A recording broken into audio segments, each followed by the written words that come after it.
ನಮಸ್ಕಾರ ರೈತ ಬಾಂಧವರೇ ಹಾಗೂ ಎಲ್ಲ ವೀಕ್ಷಕರೇ. ಇವತ್ತಿನ ದಿನ ನಾವು ಅಡಿಕೆ ಕುರಿತಾಗಿ ಮಾತನಾಡೋಣ. ಅಡಿಕೆ ಬೆಳೆ ಹೇಗೆ ಬೆಳೀತಾರೆ, ಅದನ್ನು ಹೇಗೆ ನಿರ್ವಹಣೆ ಮಾಡಬೇಕು, ಯಾವ ರೀತಿ ಮಾರ್ಕೆಟನ್ನು ಅಪ್ರೋಚ್ ಮಾಡಬೇಕು ಅಂತಕ್ಕಂಥದ್ದನ್ನು ನೋಡ್ತಾ ಬರೋದಾ. ಈ ರೀತಿ ಅಡಿಕೆ ಬೆಳೆ ಕಾಣ್ತದೆ ಆಯಿತಾ. ಅಡಿಕೆ ಒಂದು ಕರ್ನಾಟಕದ ಪ್ರಮುಖವಾದ ವಾಣಿಜ್ಯ ಬೆಳೆ ಅಂತ ಹೇಳ್ಬೋದು. ಅಡಿಕೆಯನ್ನು ಕರಾವಳಿ ಘಟ್ಟ ಪ್ರದೇಶ ಮೈದಾನದಲ್ಲಿ ಬೆಳೀತಾರೆ. ಉದಾಹರಣೆಗೆ ತುಮಕೂರು, ಚಿತ್ರದುರ್ಗ, ದಾವಣಗೆರೆ ಜಿಲ್ಲೆಗಳಲ್ಲಿ ವ್ಯಾಪಕವಾಗಿ ಬೆಳೆಯಲಾಗ್ತದೆ. ಅಡಿಕೆಯನ್ನು ಸೇವಿಸೋದ್ರಿಂದ ಜೀರ್ಣಶಕ್ತಿ ಹೆಚ್ಚಿಗೆ ಆಗ್ತದೆ. ಮತ್ತು ಇದನ್ನು ಬೇಯಿಸಬೇಕಾದ್ರೆ ಒಂದು ಟ್ಯಾನಿನ್ ಎಂಬ ವಸ್ತು ಬರುತ್ತದೆ. ಅದನ್ನು ಚರ್ಮದ ಇಂಡಸ್ಟ್ರಿಯಲ್ಲಿ ಬಳಸ್ತಾರೆ. ಅದು ಲೆದರ್ ಇಂಡಸ್ಟ್ರಿಯಲ್ಲಿ ಇದನ್ನು ಹೆಚ್ಚಾಗಿ ಬಳಸಲಾಗ್ತದೆ. ಅದನ್ನು ಸ್ಟೋರ್ ಮಾಡಿಬಿಟ್ಟು ಟ್ಯಾನಿನನ್ನು ಬಳಸಲಾಗ್ತದೆ. ಅಡಿಕೆಯಲ್ಲಿ ಕೆಲವೊಂದು ಆಲ್ಕಲಾಯ್ಡ್ಸ್ ಅಂತ ಹೇಳ್ತೀವಿ ಅಥವಾ ಸಸ್ಯ ಕ್ಷಾರಕಗಳು ಅಂತ ಹೇಳ್ತೀವಿ, ಅದು ಇದೆ. ಅದನ್ನು ಔಷಧ ಗುಣವಾಗಿ ಬಳಸ್ತಾರೆ. ಇವತ್ತಿನ ದಿನ ಏನು ಹರ್ಬಲ್ ಟೀಗಳು ಬಂದಿದೆ ಅಥವಾ ಗ್ರೀನ್ ಟೀ ಏನು ಬಂದಿದೆ, ಅದರಲ್ಲೂ ಕೂಡ ಈ ಆಲ್ಕಲಾಯ್ಡನ್ನು ಬಳಸಲಾಗ್ತದೆ ಅಂತಕ್ಕಂಥದ್ದು. ಮರದ ಕಾಂಡವನ್ನು ಮನೆ ಕಟ್ಟಲು ಉಪಯೋಗಿಸ್ತಾರೆ. ಮತ್ತು ಅಡಿಕೆ ಪಟ್ಟೆ ಅಂತ ಏನು ಬರ್ತದೆ ಅದರದ್ದು ಒಂದಿದು ದಿನ್ನೆ, ಅದರಿಂದ ದೊಣ್ಣೆಯನ್ನು ಮಾಡ್ತಾರೆ, ತಟ್ಟೆಯನ್ನು ಮಾಡ್ತಾರೆ. ಮಾಡಲಿಕ್ಕೆ ಇದನ್ನು ಹಲವಾರು ಉಪಯೋಗಗಳಿದ್ದಾವೆ. ಆಮೇಲೆ ಇದ್ರ ಸಿಪ್ಪೆ, ಸೊಗೆ ಏನೇನು ಬರ್ತದೋ ಪ್ರತಿಯೊಂದನ್ನು ಗೊಬ್ಬರ ಕೂಡ ಮಾಡಲಿಕ್ಕೆ, ತಯಾರು ಮಾಡಲಿಕ್ಕೆ ಅನುಕೂಲ ಆಗ್ತದೆ ಅಂತಕ್ಕಂಥದ್ದನ್ನು ಹೇಳ್ತಾ ಮುಂದುವರಿಯೋಣ. ನಾನು ಆವಾಗಲೇ ಹೇಳ್ದಂಗೆ ಇದು ಕರ್ನಾಟಕ ರಾಜ್ಯದ ಪ್ರಮುಖ ವಾಣಿಜ್ಯ ಬೆಳೆ ಅಂತ ಹೇಳಿದೆ. ಅದೇ ರೀತಿ ನಮ್ಮ ದೇಶದ ವಾಣಿಜ್ಯ ಬೆಳೆಯಲ್ಲಿ ಇದು ಕೂಡ ಪ್ರಮುಖವಾದದ್ದು ಅಂತ ಹೇಳ್ಬೋದು. ಇದರ ಇತಿಹಾಸ ನೋಡಿದರೆ ಹೆಚ್ಚು ಕಡಿಮೆ 3,500 ವರ್ಷಗಳ ಹಿಂದಿಂದ ಇದು ಅಡಿಕೆ ನಮ್ಮ ಸಾಮಾಜಿಕ, ಸಾಂಸ್ಕೃತಿಕ ಹಾಗೂ ಧಾರ್ಮಿಕ ಕಾರ್ಯಗಳಲ್ಲಿ, ಶುಭ ಕಾರ್ಯಗಳಲ್ಲಿ ಇದನ್ನು ಬಳಸ್ತಾ ಬರ್ತಾ ಇರೋದಕ್ಕೆ ಇತಿಹಾಸ ಇದೆ ಅಂತ ಹೇಳ್ಬೋದು ಅಡಿಕೆಯನ್ನು. ನಮ್ಮ ದೇಶದಲ್ಲಿ ಎಳೆ ಅಡಿಕೆಗಳನ್ನು ಬಳಸ್ತಾರೆ, ಹಣ್ಣಾದ ಅಡಿಕೆಗಳನ್ನು ಬಳಸ್ತಾರೆ ಹಾಗೂ ವಿವಿಧ ರೀತಿಯಲ್ಲಿ ಪರಿಷ್ಕರಿಸಿದ ಅಡಿಕೆಗಳನ್ನು ಬಳಸ್ತಾರೆ. ಇಲ್ಲಿ ಒತ್ತು ಕೊಟ್ಟು ಹೇಳೋದು ಅಂದರೆ ಹಣ್ಣಾದ ಅಡಿಕೆಗಳಿಗೆ ನಾವು ಚಾಲಿ ಅಡಿಕೆ ಅಂತ ಹೇಳ್ತೇವೆ. ಎಳೆ ಅಡಿಕೆಗಳನ್ನು ಕೆಂಪು ಅಡಿಕೆ ಅಂತ ಹೇಳ್ತೇವೆ. ಯಾಕಂದರೆ ಅದರಲ್ಲಿ ನಾವು ಅದನ್ನು ಟ್ರೀಟ್ಮೆಂಟ್ ಮಾಡಿಬಿಟ್ಟು ಬಳಸಲಾಗ್ತದೆ ಅಂತಕ್ಕಂಥದ್ದನ್ನು ಹೇಳೋದು. ನೆಕ್ಸ್ಟ್ ಈಗ ಮುಖ್ಯವಾಗಿ ಹೇಳಬೇಕು ಅಂದರೆ ಇದು ಎಲ್ಲೆಲ್ಲಿ ಸಿಗ್ತದೆ ಅಂತಂದರೆ ಭಾರತ ಮತ್ತು ಪಶ್ಚಿಮ ಏಷ್ಯಾ ಖಂಡದ ಪಶ್ಚಿಮ ಭಾಗಕ್ಕೆ ಇದನ್ನು ಜಗಿಲಿಕ್ಕೆ ಉಪಯೋಗಿಸ್ತಾರೆ ಅಥವಾ ಇದನ್ನು ತಿಂತಾರೆ ಅಂತಕ್ಕಂಥದ್ದು. ಅದರಲ್ಲಿ ಮುಖ್ಯವಾಗಿ ನಮ್ಮ ರಾಜ್ಯ ಯಾವ ರಾಜ್ಯದಲ್ಲಿ ಅಂದರೆ ಕರ್ನಾಟಕ, ಕೇರಳ, ತಮಿಳುನಾಡು, ಮಹಾರಾಷ್ಟ್ರ, ಪಶ್ಚಿಮ ಬಂಗಾಳದಲ್ಲಿ ಇದನ್ನು ಬೆಳೀತಾರೆ. ಈಶಾನ್ಯ ಭಾಗದಲ್ಲಿ ನಾರ್ತ್ ಈಸ್ಟರ್ನ್ ಸ್ಟೇಟ್ಸ್ ಇದೆಯಲ್ಲ, ಅಲ್ಲಿಯೂ ಕೆಲವೊಂದು ಭಾಗದಲ್ಲಿ ಬೆಳೀತಾರೆ. ಉದಾಹರಣೆಗೆ ಅಸ್ಸಾಮು, ತ್ರಿಪುರ, ಮೇಘಾಲಯದಲ್ಲೂ ಬೆಳೀತಾರೆ. ಇದನ್ನು ಹೆಚ್ಚು ಕಡಿಮೆ 90-95% ಆಫ್ ಉತ್ಪಾದನೆ, ದೇಶದ ಅಡಿಕೆ ಉತ್ಪಾದನೆಯಲ್ಲಿ ಕರ್ನಾಟಕ, ಕೇರಳ, ಅಸ್ಸಾಂ ರಾಜ್ಯದ ದೊಡ್ಡ ಒಂದು ಏನು ಅಂತ ಹೇಳಿದರೆ ದೇಣಿಗೆ ಇದೆ ಅಥವಾ ಅದರ ಹಸ್ತ ಇದೆ ಅಂತ ಹೇಳ್ಬೋದು. ಒಟ್ಟು ಭಾರತದಲ್ಲಿ, ಪ್ರಪಂಚದಲ್ಲಿ ಎಷ್ಟು ಬೆಳೀತಾರೋ ಅದರದ್ದು ಮೋರ್ ದ್ಯಾನ್ 50% ಭಾರತದಲ್ಲಿ ಬೆಳೀತಾರೆ. ಭಾರತದಲ್ಲಿ ಬೆಳೆಯುವ ಎಷ್ಟು ಬೆಳೀತಾರೋ ಅದರ 90% ಕೇವಲ ಈ 3 ರಾಜ್ಯಗಳು ಕರ್ನಾಟಕ, ಕೇರಳ ಆ್ಯಂಡ್ ಅಸ್ಸಾಂ ರಾಜ್ಯಗಳ ಕಾಂಟ್ರಿಬ್ಯೂಷನ್ ಇದೆ. ಅಂದರೆ ಕರ್ನಾಟಕದ ಏನು ಅದರ ಕೊಡುಗೆ ಎಷ್ಟಿದೆ ಅಡಿಕೆ ಬೆಳೆಯುವಲ್ಲಿ ಅಂತಕ್ಕಂಥದ್ದನ್ನು ನಾವು ನೋಡ್ಬೋದು. ಅಡಿಕೆ ವಿವಿಧ ಜಾತಿಗಳು ಯಾವ್ಯಾವು ಅಂದರೆ ಅರೆಕಾ ಕೆಟ್ಯಾಚು, ಅರೆಕಾ ಟಯಾಂಡ್ರಾ, ಅರೆಕಾ ನಾರ್ಮಂಜಿ, ಕ್ಯಾನ್ಸಿನ್ನು, ಈ ಥರ ಹಲವಾರು ಜಾತಿಗಳಿದ್ದಾವೆ. ನಮ್ಮಲ್ಲಿ ಬರೆಯೋದು ಹೆಚ್ಚು ಕಮ್ಮಿ ಅರೆಕಾ ಕೆಟ್ಯಾಚುನೇ ಬೆಳಿತೀವಿ ಅಂತಕ್ಕಂಥದ್ದು. ಇಲ್ಲಿ ನೋಡಿ, ಅರೆಕಾ ಕೆಟ್ಯಾಚು ಈ ಥರ ಕಾಣುತ್ತೆ, ಟ್ರಿಯಾಂಡ್ರಾ ಆ ಥರ ಕಾಣುತ್ತೆ ನೋಡಿ. ಇದು ವಿವಿಧ ತಳಿಗಳು. ಜರ್ಮ್ ಪ್ಲಾಸಮ್ ಅಂದರೆ ಬೇರೆ ಒಟ್ಟು ಟೋಟಲ್ಲು ಏನು ಇದರದ್ದು ಸ್ಟಡಿ ಮಾಡಲಿಕ್ಕೇನು ಈ ಸಂಸ್ಥೆ ಇದೆ. ಆ ಸಂಸ್ಥೆಯಲ್ಲಿ ಒಟ್ಟು ಇಂಡಿಜಿನಸ್ ಕಲೆಕ್ಷನ್ ಆಗಿರೋದು 141, ಎಕ್ಸೋಟಿಕ್ ಕಲೆಕ್ಷನ್ ಆಗಿರೋದು 23. ಸೊ ಇಲ್ಲಿವರೆಗೂ ವರ್ಲ್ಡಲ್ಲಿ ಜರ್ಮ್ ಪ್ಲಾಸಮ್ ಇಷ್ಟು ಕಲೆಕ್ಟ್ ಆಗಿದೆ ಅಂತಕ್ಕಂಥದ್ದು. ಇನ್ನು ತಳಿಗಳು ಯಾವ್ಯಾವು, ಇಲ್ಲಿವರೆಗೂ ಹೇಳಿದ್ದು ವಿಧಗಳು. ಈಗ ತಳಿಗಳನ್ನು ನೋಡೋಣ. ತಳಿಗಳು ಅಂತ ಹೇಳಿದರೆ ತಳಿಗಳಲ್ಲಿ ನೋಡಿ, ನಾವು ಮುಖ್ಯವಾಗಿ ಹೇಳಬೇಕು ಅಂತ ಹೇಳಿದರೆ ಸ್ಥಳೀಯ ತಳಿಗಳಿದ್ದಾವೆ. 3 ಸ್ಥಳೀಯ ತಳಿಗಳು: ತೀರ್ಥಹಳ್ಳಿ, ದಕ್ಷಿಣ ಕನ್ನಡ, ಶ್ರೀವರ್ಧನ ಅಂತಕ್ಕಂಥದ್ದು. ಅದನ್ನು ಬಿಟ್ಟು ಸುಧಾರಿತ ತಳಿಗಳಿದ್ದಾವೆ. ಸುಧಾರಿತ ತಳಿಗಳು ಮಂಗಳ, ಶ್ರೀಮಂಗಳ, ಸುಮಂಗಳ, ಆಮೇಲೆ ಸ್ವರ್ಣಮಂಗಳ, ಮಧುರಮಂಗಳ, ಈ ಥರ ಇದೆ. ಮತ್ತು ಸಿರ್ಸಿ ಅಥವಾ SAS ಅಂತಕ್ಕಂಥದ್ದು, ಅದೇ ಸಿರ್ಸಿ. ಆಮೇಲೆ ಮೋಹಿತ್ ನಗರ್, ಇಷ್ಟು ತಳಿಗಳಿದ್ದಾವೆ. ಇವು ಸೂಟೇಬಲ್ಲು. ಹೈಬ್ರಿಡ್ಸು ಇದ್ದಾವೆ. ಹೈಬ್ರಿಡ್ಸನ್ನು ಬೇರೆ ಇದ್ರ ಜೊತೆ ಗಿಡ್ಡ ತಳಿ ಜೊತೆಗೆ ಏನು ಮಾಡ್ತಾರೆ, ಕ್ರಾಸಿಂಗ್ ಮಾಡಿಬಿಟ್ಟು ಹೈಬ್ರಿಡ್ ತಳಿಗಳನ್ನು ಬೆಳೀತಾ ಇದ್ದಾರೆ ಅಂತಕ್ಕಂಥದ್ದು ಆಯಿತಾ. ಈಗ ಮಂಗಳ, ಶ್ರೀಮಂಗಳ, ಸುಮಂಗಳ, ಆಮೇಲೆ ಸ್ವರ್ಣಮಂಗಳ, ಇವುಗಳ ಸ್ಪೆಷಾಲಿಟಿ ಏನು ಎತ್ತ ಅಂತ ನೋಡೋಣ. ಮೋಹಿತ್ ನಗರು, ಸಿರ್ಸಿ ಇದ್ದಾವಲ್ಲ, ಸ್ವಲ್ಪ ಹೈ ಲಿಂಗ್ ಇವೆಲ್ಲ ನೋಡೋಣ. ಈಗ ಮಂಗಳ ಈ ಥರ ಕಾಣುತ್ತೆ. ಹೆಚ್ಚಿನದಾಗಿ ಇದು ಹೆಚ್ಚು ಹೆಣ್ಣು ಹೂಗಳನ್ನು ಬಿಡತಕ್ಕಂಥದ್ದು. 3 kg ಚಾಲಿ ಪರ್ 1 ವರ್ಷಕ್ಕೆ ಒಂದು ಗಿಡದಿಂದ 3 kg ಹಣ್ಣಾದ ಅಡಿಕೆ ಸಿಗ್ತದೆ ಅಂತಕ್ಕಂಥದ್ದು. 3 kg ಅಲ್ಲ, 3 kg ಒಂದು ಗಿಡಕ್ಕೆ. ಆಮೇಲೆ ಈ ಥರ ಹಣ್ಣು ಕಾಣುತ್ತೆ. ಆಮೇಲೆ ಸುಮಂಗಳ 3ರಿಂದ 3.5 ಕೆ ಜಿ ಸಿಗುತ್ತೆ. ಈ ಥರ ಕಾಣುತ್ತೆ. ಇದು ಒಂದು ಸ್ವಲ್ಪ ಎತ್ತರ ಬರುತ್ತೆ ಮತ್ತು ಅದಕ್ಕೆ ಇಳುವರಿ ಅಂತ ಹೇಳ್ಬೋದು. ಇದ್ರದ್ದು ಮೂಲ ಇಂಡೋನೇಷ್ಯಾ, ಇದ್ರ ಮೂಲ ಶ್ರೀಮಂಗಳದ್ದು ಸಿಂಗಾಪುರು. ಇದು ಕೂಡ ಎತ್ತರ ಬರುತ್ತೆ, ದಪ್ಪ ಇರುತ್ತೆ ಸ್ವಲ್ಪ ಕಾಂಡ. ಇದ್ರದ್ದು ಇಳುವರಿ 3.28 ಕೆ ಜಿ ಪರ್ ಟ್ರೀ ಅಂತ ಹೇಳ್ಬೋದು. ಮೋಹಿತ್ ನಗರ್ ಇದ್ರದ್ದು ಚೆನ್ನಾಗಿದೆ, 3.67 ಇದೆ.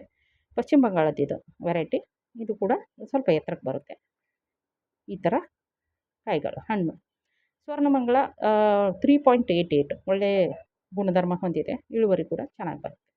ಈಗ ನೋಡಿ ಇವುಗಳ ಒಂದು ಕಂಪ್ಯಾರಿಸನ್. ಈಗ ನಾವು ಇಲ್ಲಿ ದೇಸಿ ತಳಿಗಳನ್ನು ನೋಡೋಣ. ದಕ್ಷಿಣ ಕನ್ನಡ ದೇಸಿ ತಳಿ ಇದೆ ಫಸ್ಟ್ ಒನ್ನು, ಅದು 2 ಕೆ ಜಿ ಕೊಡುತ್ತೆ. ಆಮೇಲೆ ತೀರ್ಥಹಳ್ಳಿ ಇದೆ, ಅದು ಇದು. ಆಮೇಲೆ ಶ್ರೀವರ್ಧನ, ಇವು 3 ದೇಸಿ ತಳಿಗಳು 2 ಕೆ ಜಿ 2ರಿಂದ 3 ಕೆ ಜಿ ಮಧ್ಯೆ ಕೊಡುತ್ತೆ. ಆಮೇಲೆ ಶ್ರೀಮಂಗಳ, ಮಂಗಳ, ಸುಮಂಗಳ ಅವೆಲ್ಲ ಇದ್ದಾವಲ್ಲ, ಹೆಚ್ಚು ಕಮ್ಮಿ ಸ್ವಲ್ಪ 3 ಕೆ ಜಿ ಮೇಲೆ ಕೊಡುತ್ತೆ. ಅತಿ ಹೆಚ್ಚು ಕೊಡ್ತಾ ಇರೋದು SAS ಅಥವಾ ಸಿರ್ಸಿ ತಳಿ ಅಂತಕ್ಕಂಥದ್ದು. ಅದು ಉತ್ತರ ಕನ್ನಡ ಜಿಲ್ಲೆಯಲ್ಲಿ ಬೆಳೆಯಲಾಗ್ತದೆ. ಅಂಡಾಕಾರ ಮಧ್ಯಮ ಆಕಾರದ ಅಡಿಕೆ ಸಿಗ್ತದೆ ಅಂತಕ್ಕಂಥದ್ದು. ಇದನ್ನು ನಾನು ಈ ಇನ್ಫಾರ್ಮೇಷನ್ನ CPCRI ಅಂತ ತೊಗೊಂಡಿದ್ದೀನಿ. ಅಂದರೆ ಏನು ನಮ್ಮ ಅಡಿಕೆ ತಳಿಯ ಒಂದು ರಿಸರ್ಚ್ ಏನು ನಡೀತದೆ ಆ ಒಂದು ಇನ್ಸ್ಟಿಟ್ಯೂಟಲ್ಲಿ ನಡೀತದೆ ಅಂತಕ್ಕಂಥದ್ದು. ಆಯಿತಾ? ಈಗ ಅಡಿಕೆಯಲ್ಲಿ ಹೈಬ್ರಿಡ್ ತಳಿಗಳು ಯಾವುವು ಅಂತ ನೋಡೋಣ. ಇದರಲ್ಲಿ ಹಿರೇಹಳ್ಳಿ ಗಿಡ್ಡ ಅಂತ ಒಂದು ತಳಿ ಇದೆ. ಅದು ಹೆಂಗಂದರೆ ಲೋಕಲ್ದು ಇದು. ಅದು ತುಂಬ ಹೈಟ್ ಕಡಿಮೆ ಇರ್ತದೆ. ಅದನ್ನು ಈಗ ನಮ್ಮದು ಮಂಗಳ, ಶ್ರೀಮಂಗಳ ಅದೆಲ್ಲ ಇತ್ತಲ್ಲ, ಅದ್ರ ಜೊತೆಗೆ ಕ್ರಾಸ್ ಮಾಡ್ತಾರೆ. ಆಗ ನಮ್ಮ ಏನು ಅಡಿಕೆ ಗಿಡಗಳು ಹೈಟ್ ಕಡಿಮೆ ಬರ್ತವೆ ಅಂತಕ್ಕಂಥದ್ದು. ಇಳುವರಿ ಇಳಿಸ್ಕೊಳ್ಳೋಕ್ಕೆ ತುಂಬ ಈಸಿ ಆಗ್ತದೆ ಅಂತಕ್ಕಂಥದ್ದು. ನೋಡ್ತಾ ಬರೋಣ. ಈಗ ನೋಡಿ ಹಿರೇಹಳ್ಳಿ ಗಿಡ್ಡ ಇದೆ ಇಲ್ಲ, ಹಿರೇಹಳ್ಳಿ ಗಿಡ್ಡದ ತಳಿಯನ್ನು ಪರಾಗಸ್ಪರ್ಶ ಮಾಡಿಬಿಟ್ಟು ಮಂಗಳ, ಸುಮಂಗಳ ಅದು ಬೆಳೆದಿದ್ದು ಹೂಗಳು ನೋಡಿ ಯಾವ ರೀತಿ ಇದೆ. ಇಲ್ಲಿ ನೋಡಿ ಕ್ರಾಸ್ ಮಾಡಿದ್ದು ಕುಬ್ಜ ಬೆಳವಣಿಗೆ ಬಂತು, 2.5 ಕೆ ಜಿ ಬರ್ತಾಯಿದೆ. ಅಂದರೆ ಅಲ್ಲಿ ಹಿರೇಹಳ್ಳಿ ಗಿಡ್ಡ ದೇಸಿ ತಳಿ ಅಲ್ವಾ, ಹಾಗಾಗಿ ನಿರ್ವಹಣೆ ಕಡಿಮೆ, ಖರ್ಚು ಕಡಿಮೆ, ಬಟ್ ಹೆಚ್ಚಿನ ಇಳುವರಿ 3 ಕೆ ಜಿ ಸಮೀಪ ಬರುತ್ತೆ ಅಂತಕ್ಕಂಥದ್ದು. ಇದು ನೋಡಿ 2 ಕೆ ಜಿ 64 ಬರ್ತಾಯಿದೆ. ಇದು ಕುಬ್ಜ, ಇದು ಹಿರೇಹಳ್ಳಿ ಗಿಡ್ಡದ ಜೊತೆ ಮೋಹಿತ್ ನಗರನ ಕ್ರಾಸ್ ಮಾಡಿದ್ದಾರೆ. ಇವೆಲ್ಲ ಹೈಬ್ರಿಡ್ಸು. ಇನ್ನು ಅಡಿಕೆ ಸಸಿಗಳನ್ನ ಬೆಳೆಸೋ ವಿಧಾನಗಳು ಯಾವುವು? ಅಡಿಕೆ ಸಸಿಯನ್ನು ಬಳಸಬೇಕಂದ್ರೆ 4ರಿಂದ 5 ಸ್ಟೆಪ್ ಬರುತ್ತೆ. ಮೊದಲನೇ ಸ್ಟೆಪ್ ಒಂದು ತಾಯಿ ಗಿಡ ಆರಿಸ್ಬೇಕಾಗುತ್ತೆ, ತಾಯಿ ಮರಗಳನ್ನು. ಆಮೇಲೆ ಏನು ಅಂದರೆ ಕಾಯಿಗಳನ್ನು ಆರಿಸ್ಬೇಕಾಗ್ತದೆ. ಕಾಯಿಗಳನ್ನ ಆರಿಸಿದ ಮೇಲೆ ಬೆಳೆಯುವ ಪದ್ಧತಿಗಳನ್ನು ಅಳವಡಿಸ್ಕೊಳ್ಬೇಕಾಗ್ತದೆ. ಅದನ್ನು ನೋಡ್ತಾ ಬರೋಣ. ಆವಾಗ ಹೇಳ್ದಂಗೆ ನಾನು ತಾಯಿ ಮರಗಳನ್ನು ಆಯ್ಕೆ ಮಾಡಬೇಕು, ಉತ್ತಮ ಬೀಜದ ಆಯ್ಕೆ ಮಾಡಬೇಕು, ಸಸಿಗಳನ್ನು ಬೆಳೆಸುವಲ್ಲಿ ಸೂಕ್ತ ಕ್ರಮಗಳನ್ನು ಕೈಗೊಳ್ಳಬೇಕು, ಗಿಡಗಳನ್ನು ಆಯ್ಕೆ ಮಾಡಬೇಕು ಅಲ್ವಾ. ಒಂದೊಂದೇ ನೋಡ್ತಾ ಬರೋಣ. ಒಂದು ತಾಯಿ ಮರ ಆಯ್ಕೆ ಮಾಡೋದು ಅಂತ ಹೇಳಿದರೆ, ಒಂದು ಗಿಡಗಳಲ್ಲಿ ಯಾವುದು ಒಳ್ಳೆ ಹಣ್ಣಾಗಿರ್ತಕ್ಕಂಥ ಅಡಿಕೆ ಕಾಯಿಗಳನ್ನು ಅಥವಾ ಹಣ್ಣುಗಳನ್ನು ಕೊಡ್ತಾ ಇದೆ ಅಂತಕ್ಕಂಥದ್ದನ್ನು ನೋಡಬೇಕು. ಆ ಗಿಡ ಹೇಗಿರಬೇಕು, ಅದು ತಾಯಿ ಮರ ಅಂತ ಹೇಳ್ತೀವಿ, ಸೆಲೆಕ್ಟ್ ಮಾಡ್ತೀವಿ. ಅದು ಹೇಗಿರಬೇಕು ಅಂತ ಹೇಳಿದರೆ, ಒಂದು ಕನಿಷ್ಠ 10 ವರ್ಷಕ್ಕಿಂತ ಹೆಚ್ಚಿನ ಪ್ರಾಯದ್ದಾಗಿರಬೇಕು. ಅಂದರೆ ಅದನ್ನು ಬೆಳೆದ್ಬಿಟ್ಟು ಅದು 10ರಿಂದ 15 ವರ್ಷ, 15ರಿಂದ 20 ವರ್ಷದ ಒಳ್ಳೆಯ ಗಿಡ, ಸಮೃದ್ಧವಾದ ಗಿಡವನ್ನು ಆರಿಸಿ ಅದಕ್ಕೆ ತಾಯಿ ಗಿಡ ಅಂತ ಆಯ್ಕೆ ಆಯಿತು. ಒಳ್ಳೆಯ ಆರೋಗ್ಯವಾದ ಗಿಡವನ್ನು ಆರಿಸ್ತೀವಿ. ಅಲ್ಲಿ ಏನು ಮಾಡ್ತೀವಿ ಅಂತ ಹೇಳಿದರೆ, ಅದರಲ್ಲಿ ತುಂಬ ಚೆನ್ನಾಗಿರುವಂಥ ಕಾಯಿಗಳನ್ನು ಏನು ಅಂದರೆ ಒಳ್ಳೆ ಹಣ್ಣಾಗಿರೋದು, ಮತ್ತು ಒಂದೊಂದು ಕಾಯಿನೂ 35 ಗ್ರಾಮ್ಗಿಂತ ಜಾಸ್ತಿ ಬಂದಿರಬೇಕು. ಒಂದು ಹಣ್ಣು ಯಾವುದು ಅಡಿಕೆ ಹಣ್ಣು ಒಂದು 35 ಗ್ರಾಮ್ಗಿಂತ ಚೆನ್ನಾಗಿ ಬಂದಿರೋದನ್ನು ಆರಿಸ್ಬಿಟ್ಟು ತೆಕ್ಕೊಂಡಾಗ ಅದಕ್ಕೆ ಬೀಜದ ಆಯ್ಕೆ ಆಯ್ತಿದೆ. ಬೀಜದ ಆಯ್ಕೆ ಆದಮೇಲೆ ಇಲ್ಲಿ ನೋಡಿ ತೊಟ್ಟು ಇದೆಯಲ್ಲ, ಇಲ್ಲಿ ನಾವು ಇಲ್ಲಿ ನೋಡ್ಬೋದು ತೊಟ್ಟು. ಇದನ್ನು ಒಂದು ನಿಮಿಷ, ಇಲ್ಲಿ ತೊಟ್ಟು ಅಂತಿದೆ ಹೌದಾ, ಈ ತೊಟ್ಟನ್ನು ಮೇಲ್ ಮಾಡಿಬಿಟ್ಟು ಹೂಳಬೇಕಾಗುತ್ತೆ ಮಣ್ಣಲ್ಲಿ ಹೂತ್ಬಿಟ್ರೆ ಅದೇನಾಗುತ್ತೆ, ಮೊಳಕೆ ಬರುತ್ತೆ ಅಂತ. ನೆಕ್ಸ್ಟ್ ಸ್ಟೆಪ್ ಯಾವ್ದು ಹೇಳಿ? ಸಸಿಗಳನ್ನ ಬೆಳೆಸೋ ವಿಧಾನ ಯಾವುದು? ಪ್ರಥಮ ನರ್ಸರಿ ವಿಧಾನ, first phase nursery, second phase nursery ಅಂತ ಹೇಳ್ತೀವಿ. ಫಸ್ಟ್ ಫೇಸಲ್ಲಿ ಏನು ಮಾಡ್ತೀವಿ, ನಾನು ಆವಾಗಲೇ ಹೇಳಿದ್ನಲ್ಲ, ತೊಟ್ಟಿನ ಭಾಗ ಏನಿದೆ ಅದನ್ನು ಮೇಲ್ ಮಾಡಿ ಹೂತಾಕಬೇಕು ಅಂತ. ತೊಟ್ಟಿನ ಭಾಗ ಮೇಲ್ ಬರುವಂಗೆ ಮರಳಿನಲ್ಲಿ ಮೊದಲು ಪಾತಿ ಮಾಡ್ಕೋಬೇಕು. ಅಂದರೆ ನರ್ಸರಿ ಬೆಡ್ಗಳನ್ನು ಮಾಡಿಕೊಂಡು ಅಲ್ಲಿ 5 ಸೆಂಟಿಮೀಟರ್ ಅಂತರದಲ್ಲಿ, ಅಂದರೆ 5 ಸೆಂಟಿಮೀಟರ್ ಒಂದರಿಗೆ ಹೀಗೆ ಎಲ್ಲ ಆಯ್ಕೆ ಮಾಡಿರತಕ್ಕಂಥ ಇವನ್ನ ನೆಡ್ತಾ ಬರಬೇಕು, ಹೂಳ್ಬಿಟ್ಟು ನೀರನ್ನ ಹಾಕ್ತಾ ಬರಬೇಕು. ಆಮೇಲೆ ಹೂತ್ಬಿಟ್ಟು ಮೇಲೆ ಒಂದು ಭತ್ತದ ಹುಲ್ಲನ್ನು ಹೊದಿಸ್ಬಿಟ್ಟು ತೆಳುವಾಗಿ ಹೊದಿಸಿರಬೇಕು. ಆಮೇಲೆ 40 ದಿನದವರೆಗೂ ಸುಮ್ಮನೆ ನೀರು ಹಾಕ್ತಾ ಬರಬೇಕು, ಕೆದರಿ ನೋಡೋ ಹಾಗೇನೂ ಇಲ್ಲ. ಆಗ ಸಸಿಗಳು ಮೊಳಕೆ ಬಂದಿರುತ್ತೆ. ಹೀಗೆ ಒಂದೊಂದು ಇದರಿಂದ ಒಂದೊಂದು ಮೊಳಕೆ ಬರ್ತಾ ಹೋಗ್ತದೆ. ಆ ಮೊಳಕೆ ಬಂದಾದಮೇಲೆ ಅದು 40 ದಿನ 45 ದಿನ ಆಗೋವರೆಗೂ ಸುಮ್ಮನೆ ಬಿಟ್ಬಿಟ್ಟು, ನಂತರ ಅದನ್ನೇನು ಮಾಡಬೇಕು, ದ್ವಿತೀಯ ಹಂತದ ನರ್ಸರಿಗೆ ಅಂದರೆ ಸೆಕೆಂಡ್ ಫೇಸ್ ನರ್ಸರಿಗೆ ಶಿಫ್ಟ್ ಮಾಡಬೇಕಾಗ್ತದೆ. ಇನ್ನು ಸೆಕೆಂಡ್ ಫೇಸ್ ನರ್ಸರಿಲಿ ಏನು ಪ್ರಾಸೆಸ್ ಇದೆ ಅಂತ ಹೇಳಿದರೆ, ನಾವು ಅಲ್ಲಿ 5 ಸೆಂಟಿಮೀಟರ್ 5 ಮೀಟರ್ ಮಾಡಿದ್ವಲ್ಲ, ಇಲ್ಲಿ ಇಲ್ಲಿ ಮೊದಲನೇ ಇದರಲ್ಲಿ ಎಷ್ಟು ಮಾಡಿದ್ವಿ ಅಂತ ಹೇಳಿದರೆ 5 ಸೆಂಟಿಮೀಟರ್ ಒಂದೊಂದು ಇದು ಮಾಡಿದ್ವಿ, ಸಸಿಗಳನ್ನು ಹಾಕ್ಕೊಂಡಿದ್ವಿ. ಇಲ್ಲಿ ಏನು ಕಾಯಿಗಳನ್ನು ನೆಟ್ಕೊಂಡಿದ್ವಿ. ಇಲ್ಲೇನು ಮಾಡಬೇಕು ಅಂತ ಹೇಳಿದರೆ 1.5 ಸೆಂಟಿಮೀಟ್ರಿಗೆ ಒಂದೊಂದು ಅಗಲ ಮಾಡ್ಕೋಬೇಕು. ಏನು ನರ್ಸರಿ ಮಾಡ್ತೀವಲ್ಲ, ಉದ್ದ ಎಷ್ಟು ನಡೀತದೆ, ನಮ್ಗೆ ಎಷ್ಟು ಬೇಕೋ ಅಷ್ಟು ಮಾಡ್ಕೋಬೋದು. ಅಗಲ ಮಾತ್ರ 1.5 ಮೀಟ್ರ್ನಷ್ಟು ಮಾಡ್ಕೋಬೇಕು. ಮಾಡಿಕೊಂಡು ಅಲ್ಲೇನು ಮಾಡಬೇಕಂದ್ರೆ 1 ಹೆಕ್ಟರ್ ಬೀಜಗಳಿಗೆ ಎಷ್ಟು ಬೇಕೋ ಅಷ್ಟು 1 ಹೆಕ್ಟರ್ಗೆ ಬೀಜ ಎಷ್ಟು ಬೇಕೋ ಅಷ್ಟು ಬೀಜಗಳನ್ನ ನೆಡ್ತೀವಲ್ಲ, ಆ ಒಂದು ಪಾತಿಗೆ 5 ಟನ್ನಷ್ಟು ಗೊಬ್ಬರ ಹಾಕಬೇಕು. ಪ್ರತಿ ಹೆಕ್ಟರ್ಗೆ 5 ಟನ್ನಷ್ಟು. ಅದಕ್ಕೆ ಬೀಜ ಎಷ್ಟು ಬೇಕೋ ಅಷ್ಟನ್ನು ನೆಡ್ತಾ ಬಂದಿದ್ದೀವಿ ನಾವು. ಇಲ್ಲಿ ಏನು ಮಾಡಬೇಕು ಅಂದರೆ 30 ಸೆಂಟಿಮೀಟರ್ ಬೈ 30 ಸೆಂಟಿಮೀಟರ್ ಅಂತರದಲ್ಲಿ ಮೊಳಕೆಗಳನ್ನು ನಾಟಿ ಮಾಡ್ತಾ ಹೋಗ್ಬೇಕು. ಆ 40 ದಿನದಿಂದ 45 ದಿನದ್ದು ಏನು ಸಸಿ ಆಯ್ತಲ್ಲ, ಮೊಳಕೆ ಹೊಡೆದಿತ್ತಲ್ಲ, ಅದನ್ನು ತಗೊಂಬಂದು ನಾವಿಲ್ಲಿ 30 ಸೆಂಟಿಮೀಟರ್ ಬೈ ಇಲ್ಲೊಂದು 30 ಸೆಂಟಿಮೀಟ್ರು, ಇಲ್ಲಿ ಮಧ್ಯೆ ಬಿಟ್ಬಿಟ್ಟು ಮತ್ತು 30 ಸೆಂಟಿಮೀಟ್ರ್ ಒಂದೊಂದು ನಾಟಿ ಮಾಡ್ತಾ ಬರಬೇಕು. ಮಾಡಿ ಅದ್ರ ಮೇಲೂ ಕೂಡ ಮತ್ತೆ ಹುಲ್ಲಿನ ಹಾಸಿಗೆನೋ ಇದನ್ನು ಹಾಕ್ಬಿಟ್ಟು ನೀರು ಹಾಕ್ತಾ ಬರಬೇಕು. ಬೇಸಿಗೆಯಲ್ಲಿ ದಿನಕ್ಕೆ 2 ಸರಿ ನೀರು ಹಾಕಬೇಕು. ಇಲ್ಲ ಅಂತ ಹೇಳಿದರೆ ಕಂಟಿನ್ಯೂಸ್ ಆಗಿ ನಾವು ವಾರಕ್ಕೆ 1-2 ಸಾರಿ ಹಾಕಿದರೂ ಆಯಿತು.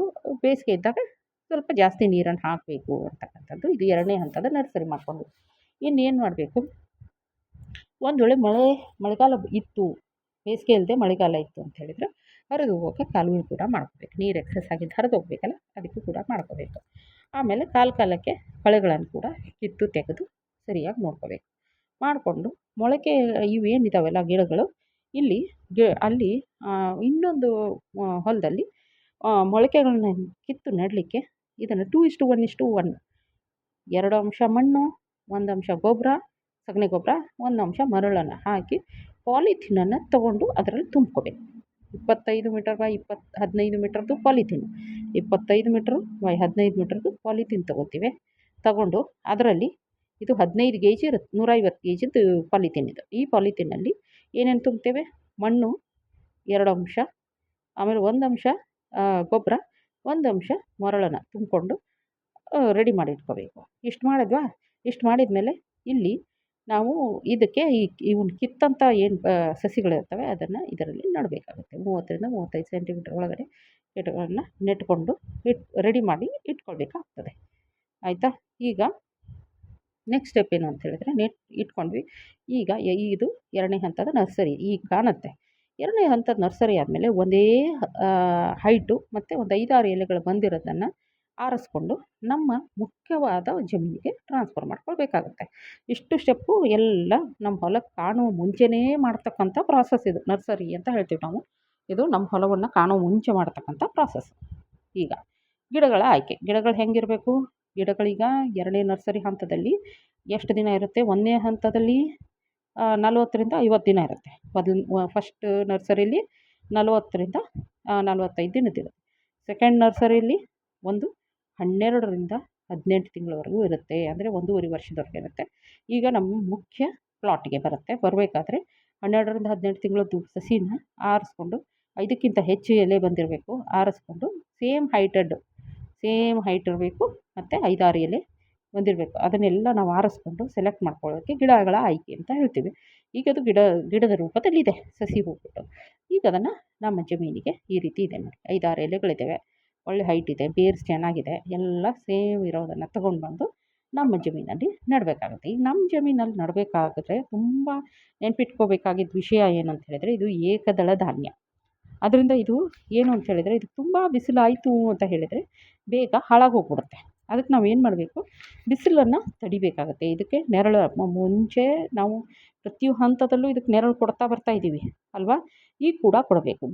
ಭೂಮಿ ಏನು ಸಿದ್ಧತೆ ಮಾಡ್ಕೋತೀವಿ ಅಥವಾ ನಾಟಿ ಮಾಡೋಕ್ಕೆ ಏನು ವ್ಯವಸ್ಥೆ ಮಾಡ್ಕೋತೀವಲ್ಲ, ಅದೇ ಟೈಮಲ್ಲಿ ನಾವು ಏನು ಮಾಡ್ತಿರಬೇಕು ಅಂತಂದರೆ, ನಮ್ಮ ಮುಖ್ಯವಾದ ಜಮೀನೇನಿದೆ, ನಮ್ಮ ನಿಜವಾದ ಜಮೀನಲ್ಲಿ ಏನಿದೆ, ನಾವು ಅಲ್ಲಿ ಬಸಿಗಾಲಿವನ್ನೇ ಮಾಡ್ಕೋಬೇಕು. ಯಾಕೆಂದರೆ ಎಕ್ಸಸ್ ನೀರು ಬರಲಿಕ್ಕಿಲ್ಲ.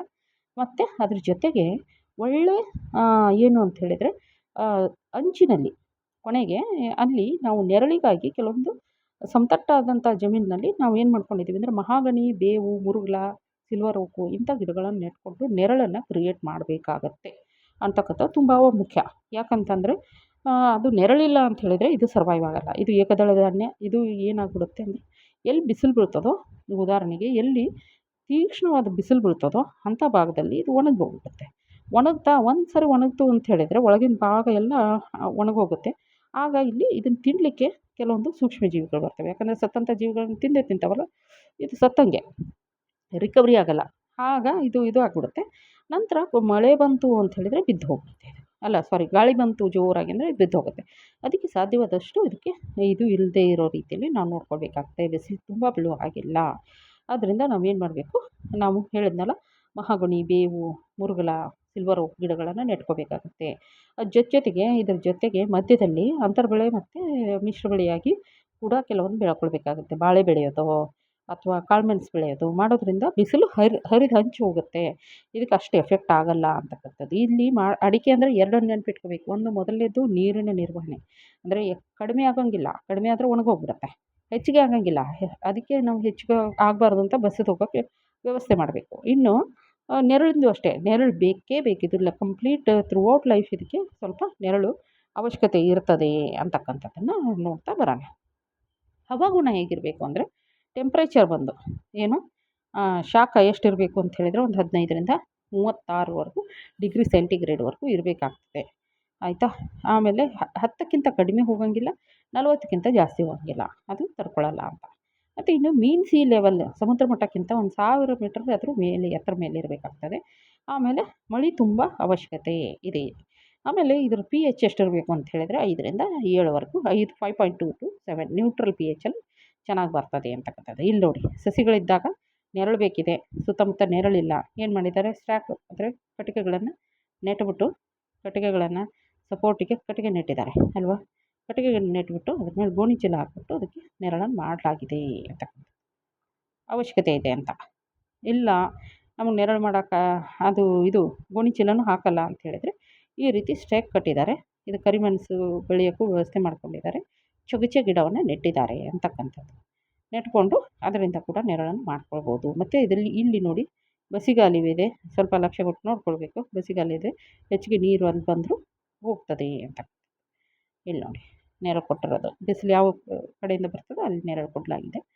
ಮಣ್ಣು ಹೆಂಗಿರಬೇಕು, ನೀರು ಹರಿದು ಹೋಗಂಗಿರಬೇಕು, ತುಂಬ ಇದು ಇರಬಾರ್ದು, ಫಲವತ್ತಾದ ಮಣ್ಣು ಈ ಥರ ಒಳ್ಳೆಯದು. ತುಂಬ ಮರಳು ಮಿಶ್ರಿತ ತುಂಬ ಚೆನ್ನಾಗಿಲ್ಲ ಅಂತ ಹೇಳಿದರೆ ಪ್ರಾಬ್ಲಮ್ ಆಗ್ತದೆ. ಅದಕ್ಕೆ ಇದು ಒಂದು ಲೆಕ್ಕಕ್ಕೆ ಇರಬೇಕು, ಮಣ್ಣು ಚೆನ್ನಾಗಿರಬೇಕು. ಹಿಂಗಾರ ಅಂತ ಹೇಳ್ತೀವಿ, ಹೂವು. ಅದು ಹಿಂಗಾರ ಅಂತಂದರೆ ಅಡಿಕೆ ಹೂ ಬರುತ್ತೆ, ಅದು 4 ವರ್ಷಕ್ಕೊಮ್ಮೆ ಬರ್ತದೆ.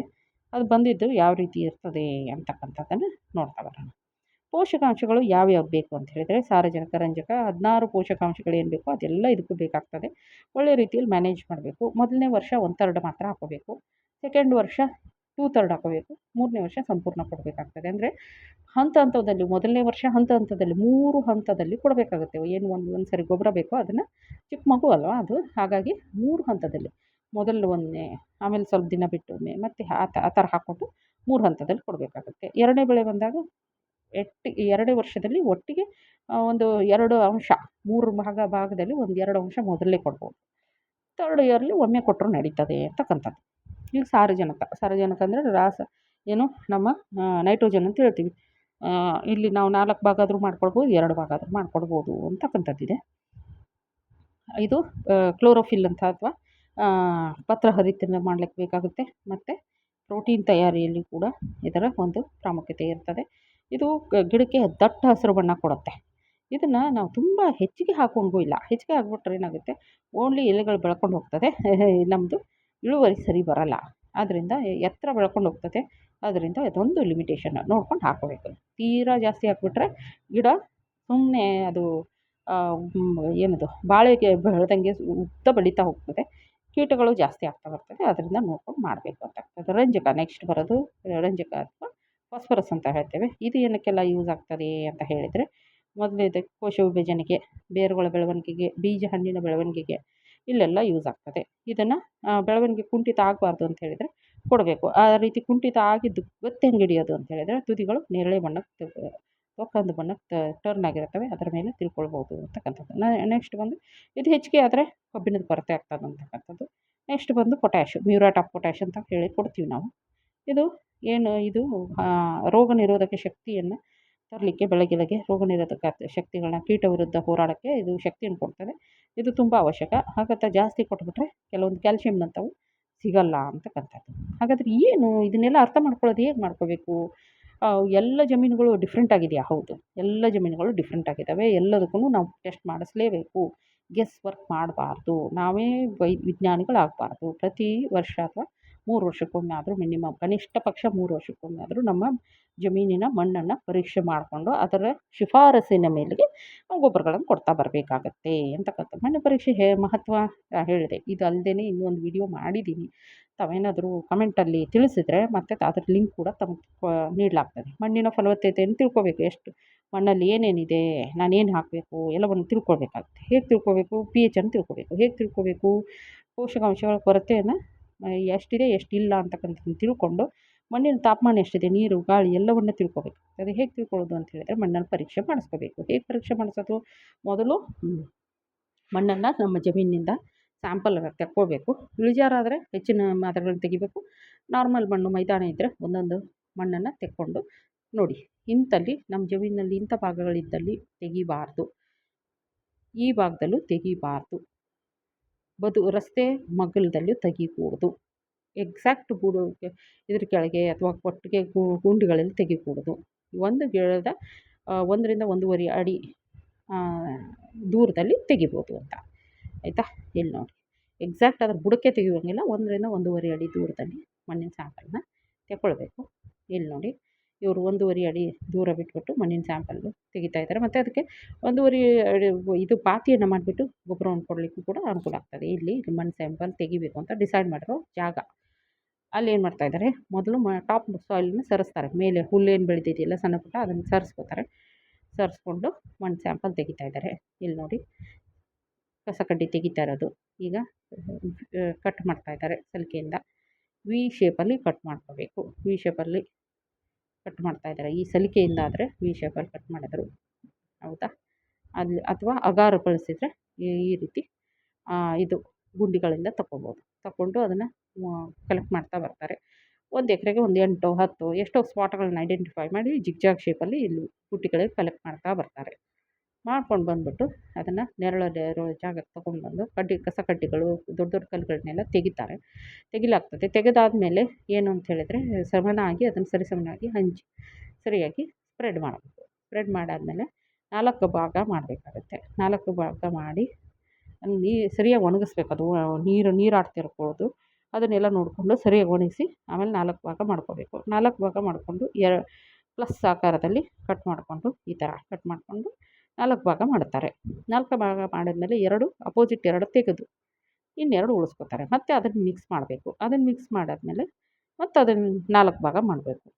ಆಗ ಮತ್ತೆ 2 ರಿಜೆಕ್ಟ್ ಮಾಡಿ 2 ಎಕ್ಸೆಪ್ಟ್ ಮಾಡಬೇಕಾಗತ್ತೆ. ಮಾಡಾದಮೇಲೆ 2 ರಿಜೆಕ್ಟ್ ಮಾಡಿ 2 ಎಕ್ಸೆಪ್ಟ್ ಮಾಡಾದಮೇಲೆ ಮತ್ತೆ ಹಾಗೆ ಮಾಡ್ತಾ 1 kg ಅಥವಾ ಅರ್ಧ kgವರೆಗೂ ಮಣ್ಣನ್ನು ಉಳಿಸ್ಕೋಬೇಕು. ಅದನ್ನೇನು ಮಾಡಬೇಕು, ಈ ಥರ ಪಾಲಿಥೀನಲ್ಲಿ ಆ ಮಣ್ಣನ್ನು ಹಾಕ್ಕೊಳ್ಬೇಕಾಗುತ್ತೆ. ಅದರ ಜೊತೆಗೆ ಚೀಟಿಯಲ್ಲಿ ಬರೆದು ಹಾಕ್ಕೋಬೇಕಾಗುತ್ತೆ. ಎಲ್ಲಿಂದ ತೆಗೆದ್ವಿ, ಏನು ಎತ್ತ ಅಂತಕ್ಕಂಥ ಮಾಹಿತಿಯನ್ನೆಲ್ಲ ಬರೆದ್ಬಿಟ್ಟು ಹಾಕ್ಕೋಬೇಕು. ಏನು ರೈತನ ಹೆಸರೇನು, ವಿಳಾಸ ಏನು, ಎಷ್ಟು ಕ್ಷೇತ್ರ ಇದೆ, ಸರ್ವೆ ನಂಬರ್ ಯಾವುದು, ಆಮೇಲೆ ನೀರಾವರಿನ ಖುಷ್ಕಿನ, ಏನು ಹೆಸರು, ಯಾವ ಬೆಳೆ ಬೆಳೆದ್ರು, ಮುಂದೆ ಯಾವ ಬೆಳೆ ಬೆಳೀತಾ ಇದ್ದಾರೆ, ಮಣ್ಣು ತೆಗೆದ ದಿನಾಂಕ ಎಷ್ಟು, ಫೋನ್ ನಂಬರು ಎಲ್ಲವನ್ನೂ ಈ ರೀತಿ ಚೀಟಿಯಲ್ಲಿ ಬರೆದು ಅದರಲ್ಲಿ ಹಾಕಿ ಈ ರೀತಿ ಪ್ಯಾಕ್ ಮಾಡಬೇಕು. ಸ್ಟ್ಯಾಪಲ್ನಿಂದನೋ ರಬ್ಬರ್ ಬ್ಯಾಂಡಿಂದ ಪ್ಯಾಕ್ ಮಾಡಿಬಿಟ್ಟು ಲ್ಯಾಬ್ಗಳಿಗೆ ಕಳಿಸೋದಾಗುತ್ತೆ. ಲ್ಯಾಬ್ನವರು ಟೆಸ್ಟ್ ಮಾಡ್ತಾರೆ. ಟೆಸ್ಟ್ ಮಾಡಿಬಿಟ್ಟು ಬೇಸಾಯಕ್ಕೆ ಏನೆಲ್ಲ ಬೇಕು, ಆಮೇಲೆ ಗೊಬ್ಬರಗಳು ಎಷ್ಟು ಇರಬೇಕು ಅಂತಕ್ಕಂಥ ಮಾಹಿತಿಯನ್ನು ನಮಗೆ ತಿಳಿಸ್ಕೊಡ್ತಾರೆ. ಅವರು ಎಷ್ಟು ಹಾಕಬೇಕು, ಯಾವ ಟೈಮಲ್ಲಿ ಹಾಕಬೇಕು, ಅದನ್ನು ಜೂನಲ್ಲಿ ಹಾಕಬೇಕು, ಸೆಪ್ಟೆಂಬರಲ್ಲಿ ಹಾಕಬೇಕು, ಸೆಕೆಂಡ್ ಡೋಸ್ ಎಲ್ಲ ಶಿಫಾರಸು ಮಾಡಲಾಗ್ತದೆ. ನಾವು ಅದರ ಪ್ರಕಾರ ಗೊಬ್ಬರವನ್ನು ಹಾಕ್ತಾ ಬರಬೇಕು. ಈಗ ಉದಾಹರಣೆಗೆ ಒಂದು 100 ಗ್ರಾಮ್ ಸಾರಜನಕ ಕೊಡಿ ಅಂತ ಶಿಫಾರಸು ಬಂತು ಅಂತ ತಿಳ್ಕೊಳ್ಳೋಣ. ಆಗ ಒಂದು ಬ್ಯಾಗಲ್ಲಿ ಅಂದರೆ ಒಂದು ಬ್ಯಾಗ್ ಇದೆ ಅಂದರೆ ಅದರಲ್ಲಿ 46% ಅಷ್ಟೇ ಇರುತ್ತೆ ಏನು ನಮ್ಮ ಸಾರಜನಕ. ಹಾಗಾಗಿ ಒಂದು 220 ಬ್ಯಾಗು ನಾವೇನು ಮಾಡಬೇಕಾಗುತ್ತೆ, ಗ್ರಾಮಷ್ಟು ಯೂರಿಯಾನ, ಒಂದು 100 ಗ್ರಾಮ್ ಬೇಕು ಅಂದರೆ 220 ಗ್ರಾಮ್ ಯೂರಿಯಾ ತೊಗೋಬೇಕು. 40 ಗ್ರಾಮು ರಂಜಕ ಬೇಕು ಅಂತ ಹೇಳಿದರೆ 200 ಗ್ರಾಮ್ ಏನು ಏನಿದು ಶಿಲಾರಂಜಕ ಅಂತ ಹೇಳ್ತೀವಿ, ಸ್ಟೋನ್ ಅದು ಕಲ್ಲಿನ ರೂಪದಲ್ಲಿ ಇರ್ತದೆ. ಇನ್ನು ಪೊಟ್ಯಾಷಿಯೂ ಅಷ್ಟೇ, ಮ್ಯೂರೇಟ್ ಆಫ್ ಪೊಟ್ಯಾಷಿಯಂ ಎಷ್ಟು 140 ಬೇಕಂದರೆ 235 ಅಷ್ಟನ್ನು ತಗೊಳ್ಬೇಕಾಗುತ್ತೆ. ಹಸಿರೆಲೆ ಗೊಬ್ಬರಗಳ ಕಾಂಪೋಸ್ಟ್ಗಳನ್ನ ಬಳಸಬೇಕು. ಇವೆಲ್ಲವನ್ನು ಒಂದು ಸರಿ ತೊಗೊಂಡು ನಾವು ಗೊಬ್ಬರ ನಿರ್ವಹಣೆಗೆ ವ್ಯವಸ್ಥೆಯನ್ನು ಮಾಡ್ಕೊಳ್ಬೇಕಾಗ್ತದೆ ಅಂತಕ್ಕಂಥದ್ದು. ಆಯಿತಾ? ಇದನ್ನು ನಾನು 2 ಡೋಸು 3 ಡೋಸು ಹೇಳಿದ್ನಲ್ಲ, ಎಷ್ಟು ಡೋಸ್ ಕೊಡಬೇಕು ಅಂಥೇಳಿ. ಅಂದರೆ ನಾವು ಒಂದನೇ ಗೊಬ್ಬರ ಒಂದು ಗಿಡಕ್ಕೆ ಎಷ್ಟು ಹಾಕಬೇಕು ಅದನ್ನು 3 ಆಗಿ ಹಂಚಿಕೆ ಮಾಡ್ಕೊತೀವಿ. ಮೊದಲನೇದಾದರೆ ಮೊದಲು ಒಂದು ಭಾಗ ಮಾತ್ರ ಕೊಡೋದು, ಯಾವಾಗ ಏಪ್ರಿಲ್ ಮೇಲೆ. ಇನ್ನು 2 ಭಾಗ ಉಳಿತದಲ್ಲ, ಇದನ್ನು ಅಕ್ಟೋಬರಲ್ಲಿ ಸೆಪ್ಟೆಂಬರಲ್ಲಿ ಕೊಡಬೇಕು ಅಂತಕ್ಕಂಥ. ನೀರಾವರಿ ಆದರೆ ಆವಾಗಲೂ ಅಷ್ಟೇ ಅಲ್ವಾ? ಅದೇ ನಮಗೆ ನೋಡ್ಕೊಂಡು ಕೊಡಬೇಕು ಅಂತ. ಗೊಬ್ಬರವನ್ನು ಅಷ್ಟೇ ಬೇರಿಗೆ ಹಾಕೋದಲ್ಲ, ಸುಟ್ಟೋಗುತ್ತೆ. ನಾವೇನು ಮಾಡಬೇಕು, ಸುತ್ತ ಒಂದು ಪಾತಿ ಮಾಡಿಕೊಂಡು ಅದರಲ್ಲಿ ಹಾಕ್ತಾ ಬರಬೇಕು, ಕೊಡ್ತಾ ಬರಬೇಕು ಅಂತಕ್ಕಂಥದ್ದು.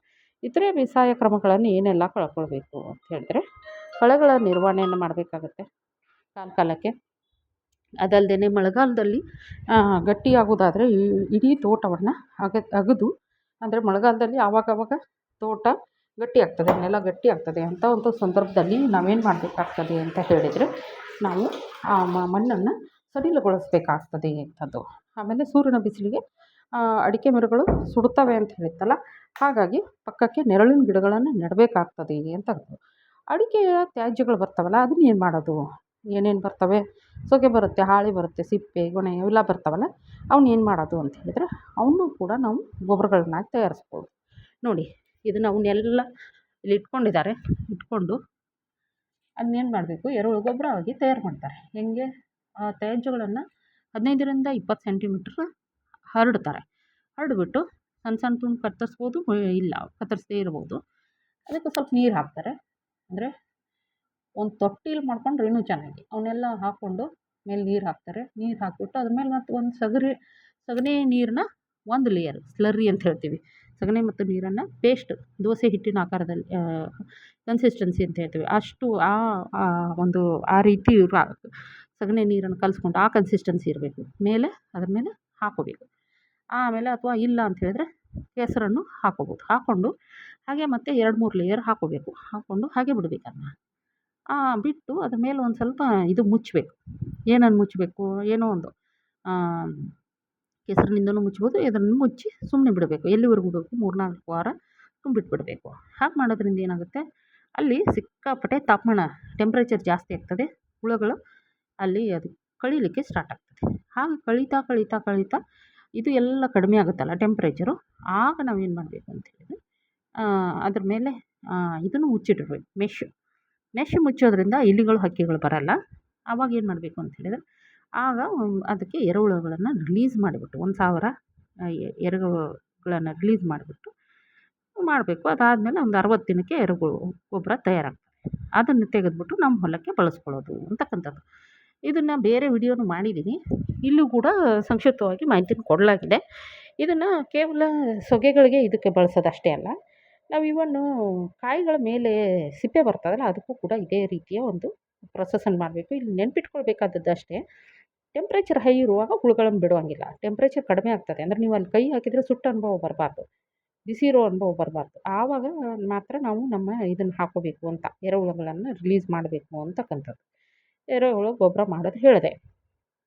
ಇದೇ ರೀತಿ ಹುಳುಗಳು, ಕೋಳಿಗಳಿಗೆ, ಮೀನುಗಳು ಒಮ್ಮೆ ನಾವು ಎರೆಹುಳುಗಳನ್ನು ತಗೊಳ್ಳೋದು ಹೇಗೆ ಅಂತ ಹೇಳಿದರೆ, ಒಂದು 2 ತಿಂಗಳಾದಮೇಲೆ ನೀರನ್ನು ಉಣಿಸೋದನ್ನು ಕಡಿಮೆ ಮಾಡ್ತಿರ್ಬೇಕು. ಪದೇ ನೀರು ಹಾಕ್ತಿರ್ಬೇಕು ಅಂತ ಹೇಳಿದ್ನಲ್ಲ, ಎರೆಹುಳು ಮಾಡ್ತಿರ್ಬೇಕಾದ್ರೆ ನಿಲ್ಲಿಸಿದ್ರೆ ಏನಾಗುತ್ತೆ, ಆವಾಗ ಚಹಾ ಪುಡಿ ಥರ ಪೌಡರ್ ಬರುತ್ತೆ. ಅದನ್ನು ಸೋಸ್ಕೊಂಡು ಸಾಣಿಸ್ಕೊಂಡು ಗಾಳಿಸ್ಕೊಂಡು ಏನು ಮಾಡಬೇಕು, ಗೊಬ್ಬರವನ್ನು ನಮ್ಮ ಗದ್ದೆಗೆ ಬಳಸ್ಕೋಬೇಕು. ಆಗ ಗಾಳಿಸ್ಕೊಂಡ ಮೇಲೆ ಹುಳುಗಳು ಮತ್ತು ಮೊಟ್ಟೆಗಳು ಇದ್ರದ್ದು ಉಳಿದಿರುತ್ತೆ. ಅವನ್ನ ಮತ್ತೆ ನಾವು ಮತ್ತೆ ಎರೆಹುಳು ಗೊಬ್ಬರ ಮಾಡೋಕ್ಕೆ ಯೂಸ್ ಮಾಡ್ಕೋಬೋದು. ಮೀನುಗಳಿಗೆ ಯೂಸ್ ಮಾಡ್ಬೋದು, ಹೊಲಗಳಿಗೂ ಬಿಟ್ಕೋಬೋದು. ನೋಡಿ, ಇದೇ ರೀತಿ ಗೊಬ್ಬರ ಆಗ್ತದೆ. ಆಮೇಲೆ ನೀರಾವರಿ ಹೇಗೆ ಮಾಡೋದು ಅಂತ.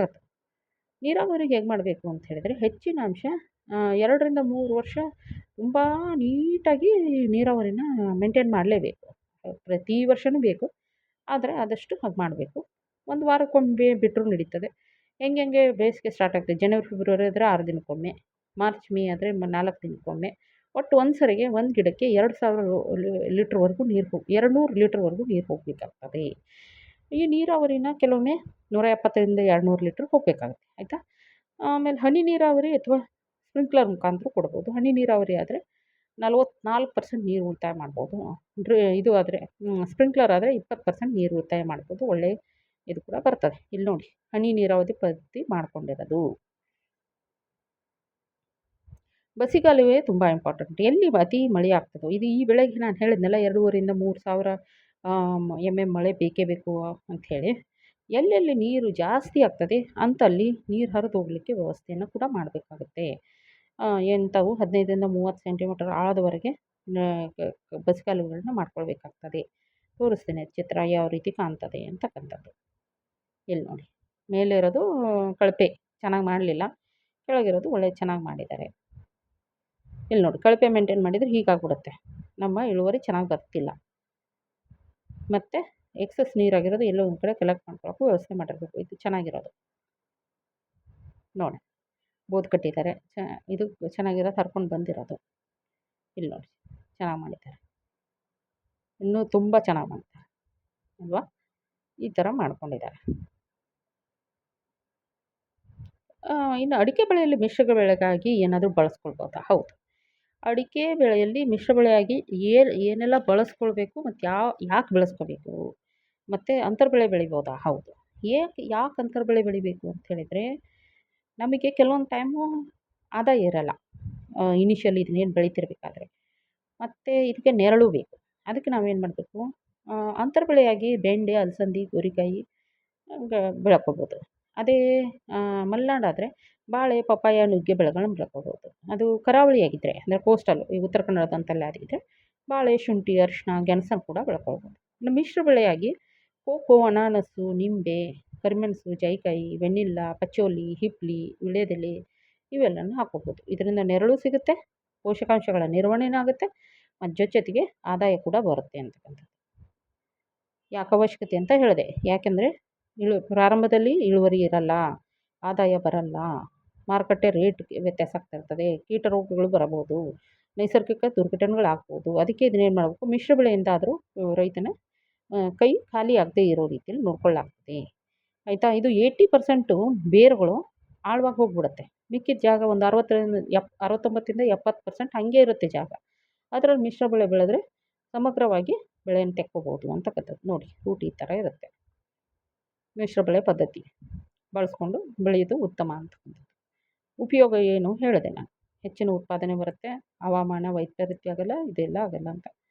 ಎಚ್ಚರಿಕೆ ಏನು ಅಂತಂದರೆ ನೋಡ್ಕೊಂಡು ಬಳಸಬೇಕು. ಕೆಲವೆಲ್ಲ ಯೂಸ್ ಆಗಲ್ಲ. ಉದಾಹರಣೆಗೆ ತೆಂಗನ್ನು ಅಡಿಕೆನ ಜೊತೆಗೆ ಗೂಡಿಸ್ಬಾರ್ದು. ಬೆಳೀತಾ ಇದ್ದಾರೆ ರೈತರು, ಕೂಡಿಸಿದ್ರೆ ಇಳುವರಿ ಎರಡಕ್ಕೂ ನಷ್ಟ ಆಗ್ತದೆ ಅಂತಕ್ಕಂಥದ್ದು. ಆಮೇಲೆ ಅಂತರ ಬೆಳೆ ಏನು ಬೆಳೀತಿರ್ತೀವಿ ತುಂಬ ಕೇರ್ಫುಲ್ಲಾಗಿ ಹಾಕ್ಕೋಬೇಕು. ಕೊಟ್ಟಿಗೆ ಗೊಬ್ಬರನೂ ಕೇರ್ಫುಲ್ಲಾಗಿ ಹಾಕ್ಕೋಬೇಕು. ಯಾವ್ಯಾವುದೋ ಹಾಕ್ಕೊಂಡು ಸ್ವಲ್ಪ ನಾವು ಕಷ್ಟಪಡಬಾರ್ದು. ರೋಗಗಳು ಒಂದೇ ರೋಗ ಇರ್ತಕ್ಕಂಥದ್ದು ಅಂಥವೆಲ್ಲ ಹಾಕ್ಕೋಬಾರ್ದು. ಈಗ ಅಂತರ ಬೆಳೆಯಾಗಿ ಬಾಳೆಹಣ್ಣು ಬೆಳೆದಾಗ ಯಾವ ರೀತಿ ಇದೆ ನೋಡಿ, ಬಾಳೆ ಜೊತೆಗೆ ಯಾವ್ಯಾವ ತಳಿಗಳನ್ನ ಹಾಕ್ಕೋಬೋದು ನೋಡಿ. ಮಾಲ್ಭೋಗು, ಚಿನ್ನಿ ಜಂಪಾ ಈ ಥರ ಎಲ್ಲ ಹಾಕ್ಕೋಬೋದು ಆಯಿತಾ.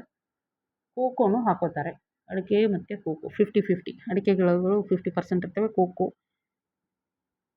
ಬದುಗಳಲ್ಲಿ ಹಾಕ್ಕೋಬೋದು. ಅಡಿಕೆ ಒಂದೇ ಬೆಳೆದ್ರೆ ಎಷ್ಟು ಬರ್ತದೆ, ಎರಡೂ ಬೆಳೆದ್ರೆ ಎಷ್ಟು ಬರ್ತದೆ ಅಂತಕ್ಕಂಥದ್ದು ಕೊಡಲಾಗಿದೆ ಆಯಿತಾ. ಗೊಬ್ಬರವೂ ಜಾಸ್ತಿ ಬೇಕಾಗ್ತದೆ ಮಿಶ್ರ ಬೆಳೆ ಹಾಕಿದಾಗ ಅಂತಕ್ಕಂಥದ್ದು. ಇಲ್ಲಿ ನೋಡಿ, ಅದು ಮೆಣಸು, ಅಡಿಕೆ, ಕೋಕೋ ಹಾಕಿರ್ತಕ್ಕಂಥದ್ದು.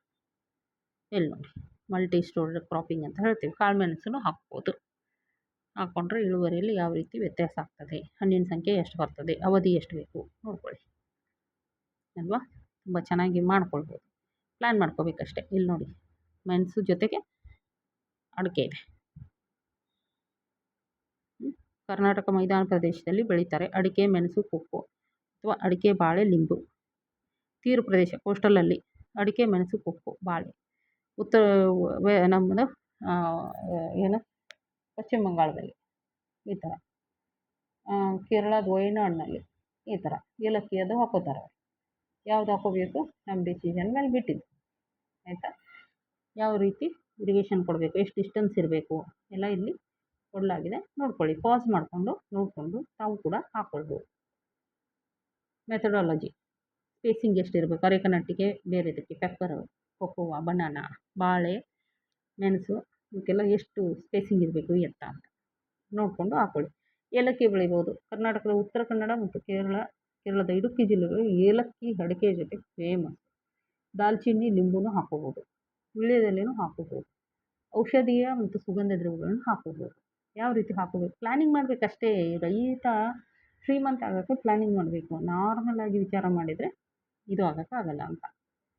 ಮತ್ತು ಏನು ಔಷಧಿ ಗಿಡಗಳು ಯಾವೆಲ್ಲ ಬೆಳಿಬೋದು, ಶತಾವರಿ, ಲಾವಂಚ, ಹಿಪ್ಲಿ, ತಿಪ್ಲಿ, ದೊಡ್ಡ ಹಿಪ್ಲಿ, ದೊಡ್ಡ ತಿಪ್ಲಿ, ಬ್ರಾಹ್ಮಿ, ನಿತ್ಯ ಪುಷ್ಪ, ಲೋಳೆ ರಸ ಅಥವಾ ಅಲಿವರ ಅಂತ ಏನು ಹೇಳ್ತೀವಿ ಅದು, ಅಶ್ವಗಂಧ, ಗಂಡು ತೊಗಚೆ. ಇದು ಗಿಡ ಈ ಗಂಡು ತೊಗಚೆ ಅದಕ್ಕೆ ನೆರಳನ್ನು ಕೂಡ ಕೊಡುತ್ತೆ, ಒಳ್ಳೆಯದು ಅಂತ ಹೇಳ್ಬೋದು. ಸಫೇದ್ ಮುಸ್ಲಿ ಇವೆಲ್ಲ ಹಾಕ್ಕೋಬೋದು. ಲೆಮನ್ ಗ್ರಾಸ್, ಮಜ್ಜಿಗೆ ಹುಲ್ಲು ಅಂತ ಹೇಳ್ತೀವಿ, ಪಾಮರೋಸಾ, ಕಸ್ತೂರಿ, ದೌನ, ಪಚೌಲಿ ಇವೆಲ್ಲ ಹಾಕ್ಕೋಬೋದು. ಇನ್ಕಮ್ ಸಿಕ್ಕಾಪಟ್ಟೆ ಇನ್ಕಮ್ ಬರುತ್ತೆ. ಅಡಿಕೆ ಅಲ್ಲದೇ ಬೇರೆ ಇನ್ಕಮ್ಮು ಬರುತ್ತೆ, ಹಾಕ್ಕೊಳ್ಬೋದು ಅಂತ. ಇಲ್ಲಿ ನೋಡಿ, ಇದೇನು ಸಿಟ್ರಸ್ ಗ್ರಾಸ್ ಅಥವಾ ನಿಂಬೆ ಹುಲ್ಲು, ಆಯಿತಾ. ಶತಾವರಿಯನ್ನು ಹಾಕ್ಕೊಂಡಿರೋದು ಅಡಿಕೆಯಲ್ಲಿ ಶತಾವರಿ ಹಾಕಿರೋದು, ಹಿಪ್ಲಿ ಹಾಕ್ಕೊಂಡಿರೋದು, ಪಾಮ್ ರೋಸ ಹಾಕ್ಕೊಂಡಿರೋದು, ಬ್ರಾಹ್ಮಿ ಹಾಕ್ಕೊಂಡಿರೋದು, ಅಲಿವರ ಹಾಕ್ಕೊಂಡಿರೋದು. ನೋಡಿ ಬ್ರಾಹ್ಮಿ ಎಷ್ಟು ಸೂಪರಾಗಿ ಕಾಣಿಸುತ್ತೆ. ಲೆಮನ್ ಗ್ರಾಸ್ ಹಾಕ್ಕೊಂಡಿರೋದು, ಪಾಮ್ ರೋಸ ಹಾಕ್ಕೊಂಡಿರೋದು, ಧಾವಣ, ಬ್ಯಾಸಿಲ್ಲು, ಪಚೌಲಿ ಹಾಕ್ಕೊಂಡಿದ್ದಾರೆ. ಏನಿಲ್ಲ, ಇಲ್ಲಿ ಶಿಫಾರಸು ಮಾಡಿದ ಇವು ಒಂದಕ್ಕೊಂದು ಹೆಲ್ಪ್ಫುಲ್ ಆಗಿರತಕ್ಕಂಥವನ್ನ ನೋಡ್ಕೊಂಡು ಹಾಕ್ಕೋಬೇಕು. ವಾಟರ್ ಮ್ಯಾನೇಜ್ಮೆಂಟು, ನೀರಿನ ಒಂದು ಸದ್ಬಳಕೆ ಸರಿಯಾಗಿ ಮಾಡಬೇಕು. ತ್ಯಾಜ್ಯಗಳ ಪುನರ್ಬಳಕೆ ಮಾಡ್ಕೋಬೇಕು. 2 ಸಾಲಿನ ಮಧ್ಯೆ ಏನು ಸ್ಪೇಸಿಂಗ್ ಕೊಡಬೇಕು, ನೀಟಾಗಿ ಕೊಡಬೇಕು. ಎಲ್ಲವನ್ನ ಪ್ಲ್ಯಾನಿಂಗ್ ಮಾಡ್ಕೋಬೇಕು. ಹೆಚ್ಚಿನ ಮಾಹಿತಿ ಬೇಕು ಅಂತ ಹೇಳಿದರೆ ತಿಳಿಸಿದರೆ ನಿಮ್ಮ ಜಮೀನಿಗೆ ಪ್ಲ್ಯಾನಿಂಗ್ ಕೂಡ ಮಾಡಿಕೊಡ್ಲಾಗ್ತದೆ ಅಂತ ಹೇಳ್ತಾ ಇದ್ದೀನಿ. ಕೇಳಬೇಕಷ್ಟೇ, ಯಾರು ಬೇಕೋ ಅವರು ಇದನ್ನು ಶೇರ್ ಮಾಡಿ. ಇದು ಮೈದಾನದಲ್ಲಿ ಬರಲಿಕ್ಕಿಲ್ವಾ, ಬರ್ತದೆ, ಆದರೆ ನೀರು ಜಾಸ್ತಿ ಕೊಡಬೇಕಾಗ್ತದೆ. ಬಾವಿ, ತೊಟ್ಟುಗಳು ಅಥವಾ ಕಲ್ಯಾಣಿಗಳು ಅಥವಾ ನಮ್ಮ ಕೃಷಿ ಹೊಂಡಗಳನ್ನು ತಯಾರು ಮಾಡಿಕೊಂಡು ನೀರನ್ನು ಕೊಡ್ಬೋದು. ಇವತ್ತಿನ ದಿನ ವೆನಿಲ್ಲಾ, ಕೋಕೋ, ಕಾಳುಮೆಣಸು ಹಾಕ್ಕೊಂಡು ಸಿಕ್ಕಾಪಟ್ಟೆ ಚೆನ್ನಾಗಿ ಬೆಳೀತಾ ಇದ್ದಾರೆ, ಬೆಳ್ಕೊಳ್ಬೋದು. ಇನ್ನು ಸಂಸ್ಕರಣೆ ಅಂತ ಹೇಳಿದರೆ ಅದನ್ನು ಯಾವ ರೀತಿ ಪ್ರಾಸೆಸಿಂಗ್ ಮಾಡ್ತೀವಿ ಅಡಿಕೆಗಳನ್ನು, 3 ಥರ: ಚಾಲಿ, ಹಣ್ಣಡಿಕೆ, ಎಳೆ ಅಡಿಕೆ. ಎಳೆ ಅಡಿಕೆನೇ ನಾವು ನಮ್ಮ ಕರ್ನಾಟಕದಲ್ಲಿ ಜಾಸ್ತಿ ಬಳಸೋದು. ಅಡಿಕೆಗೆ ಎಳೆ ಅಡಿಕೆ ಅಂತ ಹೇಳಿದರೆ ಒಂದು 7 ತಿಂಗಳದ್ದು ಇರ್ತದೆ. ಕೆಂಪು ಅಡಿಕೆ ಆಗ್ತದೆ, ಇದು ಕಲರಿಂಗ್ ಹಾಕ್ತೀವಿ. ಚಾಲಿ ಅಂತ ಹೇಳಿದೆ, ಹಣ್ಣಾಗಿರ್ತಕ್ಕಂಥದ್ದು. ಇದನ್ನು ಕರ್ನಾಟಕದಲ್ಲಿ ಬರ್ತದೆ, ಕೇರಳದಲ್ಲೂ ಬರ್ತದೆ. ಅಸ್ಸಾಂ, ಕೇರಳದಲ್ಲಿ ಹಣ್ಣಡಿಕೆನೇ ಜಾಸ್ತಿ. ಚಾಲಿ ಮತ್ತು ಹಣ್ಣಡಿಕೆಗೆ ತುಂಬ ವ್ಯತ್ಯಾಸ ಇಲ್ಲ. ಹಣ್ಣಡಿಕೆನೇ ನಾವು ಒಣಗಿಸ್ಬಿಟ್ಟು ಒಂದು 4 ತಿಂಗಳ ಒಣಗಿಸಿ ಆಮೇಲೆ ಅದನ್ನು ಸಿಪ್ಪೆ ಸುಲಿದ್ಬಿಟ್ರೆ ಚಾಲಿ ಅದು. ಆಮೇಲೆ ಅದು 10ರಿಂದ 12 ತಿಂಗಳದ್ದಿರುತ್ತೆ ಚಾಲಿ ಅಡಿಕೆ, ತುಂಬ ಹಣ್ಣಾಗ್ಬಿಟ್ಟಿರುತ್ತೆ ಅಡಿಕೆ. ಯಾವುದನ್ನು ಒಂದು 7 ತಿಂಗಳದ ಅಡಿಕೆನೇ ತೆಗೆದುಬಿಟ್ಟು ನಾವು ಇದು ಮಾಡ್ಕೊತೀವೋ, ಒಣಗಿಸಿ ಅದಕ್ಕೆ ಬಣ್ಣ ಕೊಟ್ಕೋತೀವೋ, ಅದಕ್ಕೆ ಕೆಂಪಡಿಕೆ ಅಂತ ಹೇಳ್ತೀವಿ. ಏನು ಬಣ್ಣ ಅಂತ ಹೇಳಿದರೆ ಬೇರೆ ಏನೋ ತಂದು ಇದು ಮಾಡಲ್ಲ. ಅದನ್ನೇನು ಮಾಡ್ತೀವಿ ಅಂತ ಹೇಳಿದರೆ, ಹೊನ್ನೆ ಅಥವಾ ಮತ್ತಿ ತೊಗಟೆ ತೆಗಿತೀವಿ. ಹೊನ್ನೆ ಗಿಡದ್ದು ಅಥವಾ ಮತ್ತಿಯ ತೊಗಟೆ ತೆಗಿತೀವಿ, ನೀರಲ್ಲಿ ಕುದಿಸ್ತಾ ಇರ್ತೀವಿ. ಅದರಲ್ಲೇ ಇದನ್ನು ಹಾಕ್ಕೋತೀವಿ. ಏನು, ಆ ನೀರಿಗೆ ಚೊಗರು ಅಂತೀವಿ. ಆ ಚೊಗರಿಗೆ ಈ ಏನು 6-7 ತಿಂಗಳದ್ದು ಅಡಿಕೆಗಳನ್ನ ತೊಗೊಂಡ್ವಲ್ಲ, ಅವನ್ನ ಕಟ್ ಮಾಡಿ ಆದರೂ ಪುಡಿ ಆದರೂ ಮಾಡಿ ಹಾಕ್ಕೋಬೋದು. ಅಂದರೆ ಸಣ್ಣ ಹೋಳುಗಳನ್ನಾದರೂ ಮಾಡ್ಬೋದು, ಇಲ್ಲ ಇಡೀ ಅಡಿಕೆನೇ ಅದರಲ್ಲಿ ಹಾಕಿ ಕುದಿಸ್ತೀವಿ. ಎಲ್ಲಿವರೆಗೂ ಕುದಿಸೋದು ಅಂತ ಹೇಳಿದರೆ, ಒಳ್ಳೆ ಕಲರ್ ಬರೋವರೆಗೂ ಕುದಿಸ್ಕೋತೀವಿ. ಕುದಿಸ್ಕೊಂಡು ಒಣಗಾಕ್ತೀವಿ. ಆಗ ಅದನ್ನ ನೋಡಬೇಕು, ಟೆಸ್ಟ್ ಮಾಡಬೇಕು. ಅದಕ್ಕೆ ಚೆನ್ನಾಗಿ ಕಲರ್ ಬಂದಿಲ್ವಾ ಮತ್ತೆ ಹಾಕಿ ಕುದಿಸ್ಬೇಕು. ಈ ರೀತಿ ಮಾಡಿಕೊಂಡು ಅದನ್ನು ಕುದಿಸಿ ನಮ್ಗೆ ಎಲ್ಲಿವರೆಗೂ ಬೇಕೋ ಅದು ಕುದಿಸಿ ಚೊಗರು ಮಂದವಾದ ಹಂತಕ್ಕೆ ಹೋಗ್ಬೇಕು. ಅದು ದೋಸೆ ಹಿಟ್ಟಿನ ಹಂತಕ್ಕೆ ಹೋಗ್ಬೇಕು. ಅಲ್ಲಿವರೆಗೂ ಚೊಗರನ್ನು ಕುದಿಸ್ಕೊಂಡು, ಚೊಗರು ಅಂದರೆ ಹೇಳಿದ್ನಲ್ಲ, ನೀರು ಜೊತೆಗೆ ಮತ್ತೆ ತೊಗಟೆ ಅಥವಾ ಹೊನ್ನೆಯ ತೊಗಟೆಯನ್ನು ಹಾಕ್ಕೊಳ್ತೀವಿ. ಅದರಲ್ಲಿ ಇದನ್ನು ಹಾಕಿ ಎಳೆ ಅಡಿಕೆ ಹಾಕಿ ಕುದಿಸ್ತಾ ಬಂದರೆ ಕೆಂಪಡಿಕೆಯಾಗಿ ಕನ್ವರ್ಟ್ ಆಗುತ್ತೆ. ಆಮೇಲೆ ಒಣಗಿಸ್ಬಿಟ್ಟು ಮಾರ್ಕೆಟಿಗೆ ಕೊಡ್ತೀವಿ. ಚಾಲು ಅಡಿಕೆ ತುಂಬ ಸ್ಮೂತಾಗಿ ಬರುತ್ತೆ ಬಾಯಲ್ಲಿ ತಿನ್ನೋಕ್ಕೆ. ಕೆಂಪಡಿಕೆ ಸ್ವಲ್ಪ ಬ್ರಿಟಲ್ ಆಗಿರುತ್ತೆ. ಯಾಕೆ ಹೇಳಿ, ಎಳೆದಿರುತ್ತೆ. ಆಯಿತಾ. ಇದೆಲ್ಲ ಮಾಡಿಬಿಟ್ಟು ಆಮೇಲೆ ಸಿಪ್ಪೆ ಬರುತ್ತಲ್ಲ, ಸಿಪ್ಪೆನೇನು ಮಾಡಬೇಕು ಅಂತ ಹೇಳಿದರೆ ಅದೆಲ್ಲ ಸುಲಿಬೇಕು. ಮಾರಾಟ ಮಾಡ್ಬೇಕಾದ್ರೆ ಸುಲಿತೀವಲ್ಲ, ಸುಲಿದ್ಬಿಟ್ಟು ಅದನ್ನು ನಾನು ಆವಾಗಲೇ ರುಮಿ ಕಂಪೋಸ್ಟ್ ಅಥವಾ ಎರೆಹುಳು ಹೇಳಿದ್ನಲ್ಲ, ಆ ರೀತಿ ಮಾಡಿಸ್ಬಿಟ್ಟು ಇದು ಮಾಡ್ಬೋದು. ಇಲ್ಲಿ ನೋಡಿ, ಹಣ್ಣಡಿಕೆನೂ ಒಣಗಾಕಿ ಆಮೇಲೆ ಸುಲಿಬೇಕು. ಸುಲಿದ್ಬಿಟ್ಟು ಅದನ್ನು ಸುಲಿದಿರೋ ಭಾಗನ ಎರೆಹುಳು ಗೊಬ್ಬರ ಮಾಡ್ಕೋಬೇಕು. ಕಾಯನ್ನು ಮಾರಾಟ ಮಾಡಬೇಕು. ಇಲ್ಲಿ ನೋಡಿ ಸುಲಿತಿದ್ದಾರೆ. ಇದು ಚಾಲಿ ಆಯಿತು. ಇದು ಒಳ್ಳೆ ಉತ್ತಮ ಗುಣ ಇರುತ್ತಲ್ಲ, ಇದು ಇರುತ್ತೆ. ಇದು ನೋಡಿ ಚಾಲಿ ಗ್ರೇಡ್ಗಳು, ಬೇರೆ ಬೇರೆ ಗ್ರೇಡ್ಗಳು ತುಂಬ ಚೆನ್ನಾಗಿ ಬರುತ್ತೆ. ಒಂದೇ ಕಲರ್ ಇರುತ್ತೆ, ಇದಕ್ಕೆ ಬಣ್ಣ ಇರಲ್ಲ. ಎಲೆ ಅಡಿಕೆ ಅಥವಾ ಕೆಂಪಡಿಕೆ ಅಥವಾ ಏನು ನಾವು ಟ್ರೀಟ್ಮೆಂಟ್ ಮಾಡಿದ್ವಲ್ಲ, ಎದರಲ್ಲಿ ಕುದಿಸಿದ್ವಿ ಹೇಳಿ, ಚಾರೀಲಿ ಚೊಗುರಲ್ಲಿ ಕುದಿಸಿದ್ವಲ್ಲ, ಚೊಗುರು ಕುದಿಸೋದಕ್ಕೆ ಅದಕ್ಕೆ ಕೆಂಪಡಿಕೆ ಏನು ಬಳಸಿದ್ವಿ ಅದು 7 ತಿಂಗಳದ್ದಿರುತ್ತೆ. ಈ ರೀತಿ ಇರುತ್ತೆ ನೋಡಿ, ಹಸಿಯಾಗಿದೆ. ತೆಗೆದುಬಿಟ್ಟು ಸಿಪ್ಪೆ ಸುಲಿತಾರೆ, ಈ ರೀತಿ ಆಗುತ್ತೆ. ಕುದಿಸ್ಬಿಟ್ಟು ಚೊಗುರಿನಲ್ಲಿ ಈ ರೀತಿ ಒಣ ಹಾಕಿದ್ದಾರೆ. ಒಣ ಹಾಕಿ ಚೆಕ್ ಮಾಡ್ತಾರೆ, ತೆಗೆದು ನೋಡ್ತಾರೆ. ಅದು ಒಂದೊಂದು ಥರ ಕಾಣುತ್ತೆ. ಯಾವ ಥರ ಇದೆ ನೋಡಿ. ಸ್ವಲ್ಪ ಕೆಂಪಡಿಕೆ ಸ್ವಲ್ಪ ಬ್ರಿಟಲ್ ಇರುತ್ತೆ. ಇಳುವರಿ ಇಷ್ಟು ಬರುತ್ತೆ. ಎಷ್ಟಿದೆ ನೋಡ್ಕೊಳ್ಳಿ, 1500ರಿಂದ 2000 ಕ್ವಿಂಟಲ್ ಆಯಿತಾ. ಬೇರೆ ಬೇರೆ ಪ್ರದೇಶದಲ್ಲಿ ಬೇರೆ ಬೇರೆ ವ್ಯತ್ಯಾಸ ಆಗ್ತದೆ ಇಳುವರಿಲಿ. ಸ್ವಲ್ಪ ಇದು ಬಣ್ಣದಲ್ಲೂ ವ್ಯತ್ಯಾಸ ಆಗ್ತದೆ. ಇರಲಿ ನೋಡ್ಕೊಳ್ಳಿ, ಟೆಂಡರ್ ಟೈಪ್. ಆಮೇಲೆ ಸುಗಂಧಿತ ಅಡಿಕೆ ಅಂತ ಹೇಳ್ತೀವಿ. ಚಾಲಿನೂ ಬಳಸ್ಬೋದು, ಕೆಂಪಡಿಕೆನೂ ಬಳಸಿ ಸುಗಂಧಿತ ಅಂದರೆ ಈಗ ಪ್ಯಾಕೆಟ್ ರೆಡ್ ಅಡಿಕೆಗಳು ಬರ್ತಾವಲ್ಲ, ಅದನ್ನು ದಕ್ಷಿಣ ಭಾರತದಲ್ಲಿ ಕೆಂಪಡಿಕೆನೇ ಬಳಸ್ತಾರೆ. ಉತ್ತರ ಭಾರತದಲ್ಲಿ ಚಾಲಿ ಅಡಿಕೆನ ಬಳಸಿ ಮಾಡ್ತಾರೆ. ನಾವೇನೀಗ ಕೆಲವೊಂದು ಅಡಿಕೆ ಪ್ಯಾಕೆಟಲ್ಲಿ ತಿಂತಾರಲ್ಲ, ಅದು ಇತರ ಉಪಯೋಗಗಳು. ಅದನ್ನು ಬಿಟ್ಟು ಏನಕ್ಕೆಲ್ಲ ಬಳಸ್ತಾರೆ ಅಂದರೆ ಈ ಥರ ತಟ್ಟೆ, ಟೋಪಿ, ದೊಣ್ಣೆ ಅದನ್ನೆಲ್ಲ ಮಾಡೋಕ್ಕೆ ನೋಡಿ, ಅಲಂಕಾರಿತ ವಸ್ತುಗಳು, ಈ ಥರ ಟೋಪ್ಗಿ ಅದೆಲ್ಲ ಮಾಡೋಕ್ಕೆ ಬಳಸ್ತಾರೆ ಅಂತ ಹೇಳ್ತಾ ಇವತ್ತಿನ ದಿನ ಇದನ್ನು ನಾನು ಅಡಿಕೆ ಕುರಿತಾಗಿ ತುಂಬ ಲಾಂಗ್ ಆಯಿತು, ವಿಡಿಯೋ ಆಯಿತು ಅನಿಸುತ್ತೆ, ಮುಗಿಸ್ತೇನೆ. ಏನಿಲ್ಲ, ಇಲ್ಲಿ ಒಂದೇ ಒಂದು ಟ್ಯಾಗ್ಲೈನ್ ಹೇಳೋಕ್ಕೆ ಇಷ್ಟಪಡ್ತೀನಿ. ಏಳಿ ಎದ್ದೇಳಿ ಗುರಿ ತಲುಪೋರಿಗೆ ನಿಲ್ದಿರಿ ಅಂತ ಏನು ಸ್ವಾಮಿ ವಿವೇಕಾನಂದರು ಹೇಳಿದರು. ಅದನ್ನೇ ಮತ್ತೆ ತಮಗೆಲ್ಲ ನೆನಪು ಮಾಡ್ತಾ ಎಲ್ಲರೂ ಖುಷಿಯಾಗಿರಿ ಅಂತ ಹೇಳ್ತಾ, ಸರ್ವೇ ಜನ ಸುಖಿನೋ ಭವಂತು.